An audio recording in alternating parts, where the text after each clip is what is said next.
Ratusan aktivis Filipina menggelar aksi unjuk rasa di depan Kedutaan Besar Amerika Serikat di Manila.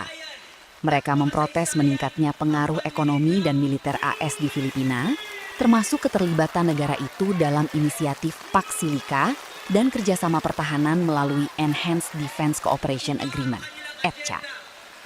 Masa dari aliansi Bagong Aliansang Makabayan, Bayan, menilai proyek rantai pasok strategis yang dipimpin AS dapat berdampak terhadap masyarakat lokal, termasuk kekhawatiran terhadap kenaikan biaya hidup dan ancaman terhadap lahan pertanian.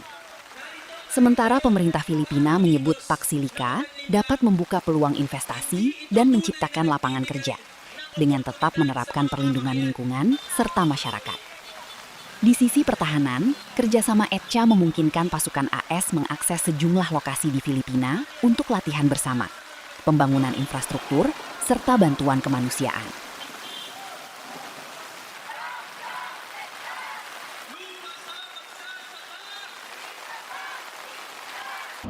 Pinapaalala natin sa taong bayan na huwag na muli tayong magpapaloko sa imperialistang Estados Unidos. Pero ano ang ginawa ng Estados Unidos? Siya ay Nandito tayo upang itayo ang bandila ng paglaban, ang makabayang paglaban sa imperialismo at pagbabagsak sa imperialistang Estados Unidos. US troops! US troops!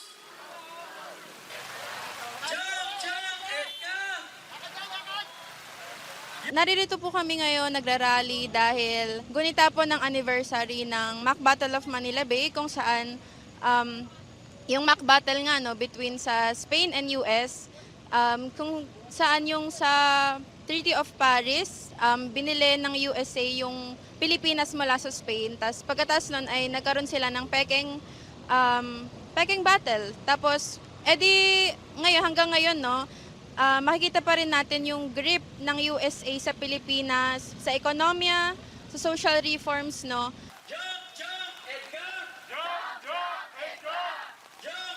Yung issue ng Pax Silica na isa sa pinaka nagpapahirap sa mga magsasaka, kumakamkam ng lupa, tatanggalan ng trabaho yung mga magsasaka. So ayun, andito kami, rain or shine, para iparinig sa masanganak pawi sa gobyerno yung pagbabagsak sa imperialismong Estados Unidos. Ang huwad na labanan sa Maynila, kundi atin pong inirehistro.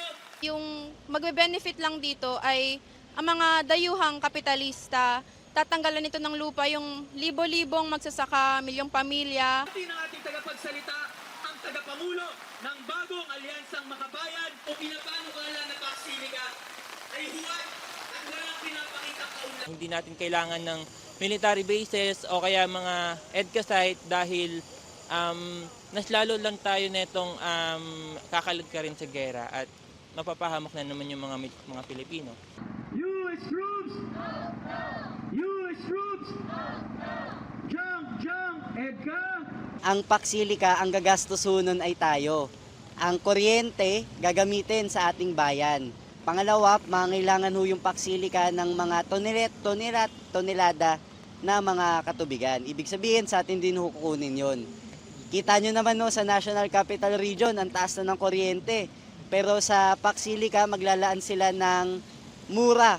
Di lang mura, libreng kuryente na gagamitin doon. Kasi kung makikita natin, maraming mga bansa ang tumutol sa Pax Silica.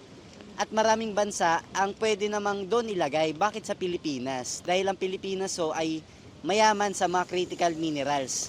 Partikular sa mga nickel na gagamitin para sa Pax Silica.